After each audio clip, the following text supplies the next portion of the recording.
So I'm starting to think that people who sincerely worry about President Biden's age would feel better if they knew more about Vice President Kamala Harris. That if, God forbid, something should happen that made Biden unable to serve, it's important that voters feel confident his replacement was ready to lead. It seems obvious to me that the vice president is absolutely ready to lead and we'd be lucky to have her, and yet so many people, and I'm including engaged, informed people, seem to have bought into this false narrative that Kamala Harris is some kind of a disaster. So I thought I would take a moment to play that out, because I don't believe the idea is based in fact or any real concerns for her actual ability, but rather an incredibly successful PR campaign by powerful people concerned that a potential Harris presidency would not only open the door to women leading this country, but prove once and for all that Obama wasn't an anomaly, and that Black people are indeed capable of leading America. And for many people, that simply will not do. So let's break it down and deal with the facts. What if Kamala Harris did become president? What would be wrong with that? And you can't just say, I don't know, I just don't like her, because it's unlikely you know her. So instead, ask yourself, what is it about her you don't like? And if you can't quite put your finger on it, then I would say, be curious if the problem is really her gender, or her race, or the fact that certain people with deep pockets and media influence somehow got in your head. And I'd hazard to say that none of those things are a good enough reason to think she'd be bad at the job. Here's what I know. Since the day Vice President Harris was sworn in, there has been a coordinated effort to make it seem as if she is both invisible and inept. Where is she? What is she even doing? Our media will report on Donald Trump's plane sitting on the tarmac, but not our vice president building relationships with African leaders, or vetting a now Supreme Court justice, or heading up the new White House Office of Gun Violence Prevention. Why is that? The fact of the matter is, when you write it all down, Kamala Harris is actually one of the most accomplished vice presidents this country has ever had. But most people don't know that, and that's a problem. Did you know our vice president was the first woman elected district attorney of San Francisco, one of the biggest cities in the nation, a job she was subsequently re-elected to do? Did you know she was the first woman to be Attorney General of California, running the second largest Department of Justice in the entire country, a job that she was also re-elected to do? After that, Kamala Harris was elected to be Senator of California, representing 1 in 8 Americans, and now she's the first woman vice president in the country's history. Now, there's a point where we have to ask ourselves how competent and qualified a woman, especially a woman of color, has to be in this country to be taken seriously. Because to say someone with all of those qualifications is incompetent or unready to lead just makes no sense. In my political lifetime, the vice presidents of this country have run the gambit. I would be surprised if anyone could tell me a success from any of their time in office. Mike Pence is remembered for being hyper-Christian, calling his wife mother, having a fly sit on his head during a debate, almost being hung by a mob of his own party, and failing to help the country as head of the COVID task force. Joe Biden was the good-natured white wingman to our first Black president. Dick Cheney was, for all intents and purposes, the shadow president of George W., who shot his friend in the face and made a ton of money for himself and his friend through American wars. Dan Quayle is literally remembered for spelling potato wrong, and now, thankfully, for reminding Mike Pence he didn't actually have the power to overturn the American election.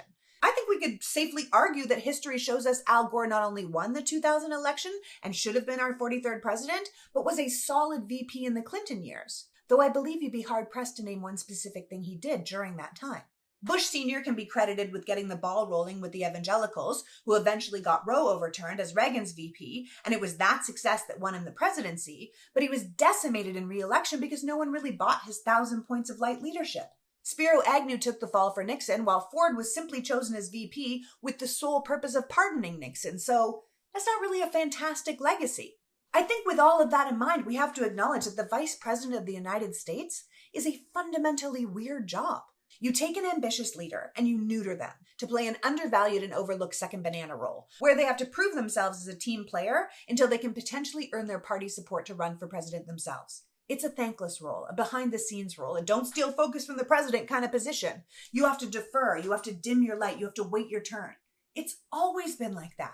But of course, the very first woman to hold the position is being asked why she's not doing more, why she's not shining, why she's muzzled, and she's being held to a far higher standard than anyone who came before. So let's understand the role of the vice president, shall we? 2 of the key responsibilities of the VP are to preside over the Senate and break ties as needed. So with our current Senate, which is no longer a responsible deliberative body, but a battleground of party politics where the Democratic majority has to defer to the Republican minority thanks to an arcane rule called the filibuster, VP Harris has been responsible for breaking the most ties in modern Senate history. Vice President Harris is also responsible for overseeing many of the most important aspects of the U.S. government, like healthcare, immigration, and education. And in doing so, she championed progressive policies like expanding healthcare coverage to millions of Americans, increasing the minimum wage by pushing for a raise for all U.S. workers on federal projects, and encouraging more union membership in the federal workforce. In fact, her work on expanding the unions has union membership up by 20% since she began. Vice President Harris has also advocated for policies that help low-income Americans access affordable healthcare, housing, and education.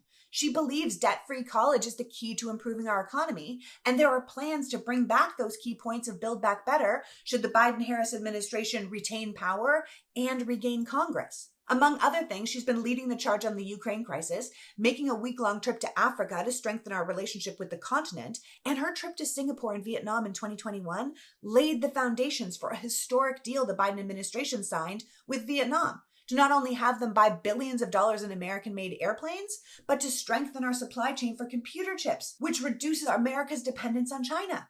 She has also worked diligently to reduce gun violence, including her extensive work on the bipartisan assault weapons ban, extending background checks for gun purchases, and now heading up the new Gun Violence Prevention Office at the White House. She's been an absolute champion for maternal health, as 50,000 American mothers face life-altering health challenges every year from pregnancy complications, which is just another reason why VP Harris has been such an outspoken advocate for reproductive freedom. Because it's clear that our country shouldn't be forcing women, who are twice as likely to die giving birth in America than they were 20 years ago, to be pregnant against their will.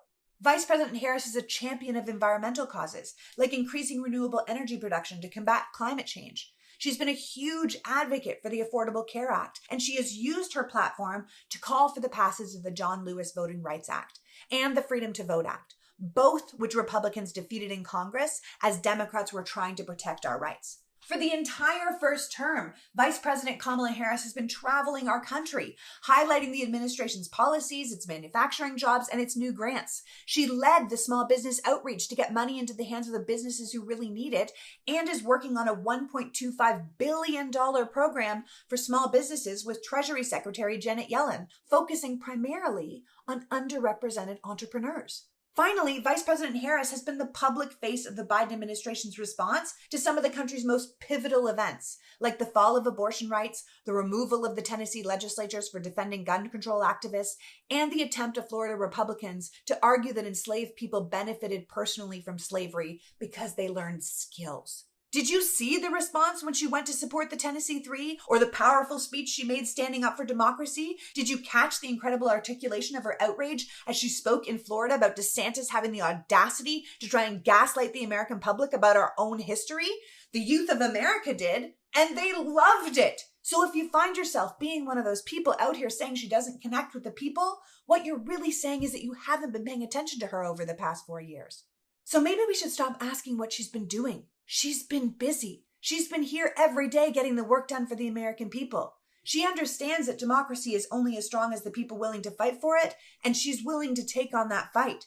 Aside from her popularity with non-white voters and women, young people will be the first to tell you they love Kamala. In fact, many young people say it's Kamala that will bring them to vote for the Biden-Harris ticket. They aren't afraid of the idea of her in charge. Vice President Harris is a reflection of what they, and now critical demographic, want to see in their leaders. So maybe we can stop being so critical of a role that until a woman took it, we didn't pay much attention to. Kamala Harris is more than qualified. She's ready. She's proved she knows how to be a team player, but she can step into the spotlight when she needs to. I personally have utter faith in the leadership of Vice President Harris, but I follow politics for a living, and I've known what she's up to even when the media is not reporting it.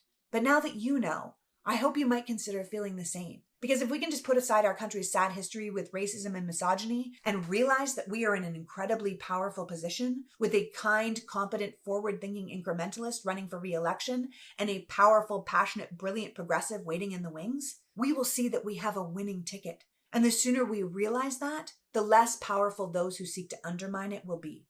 Biden-Harris, 2024.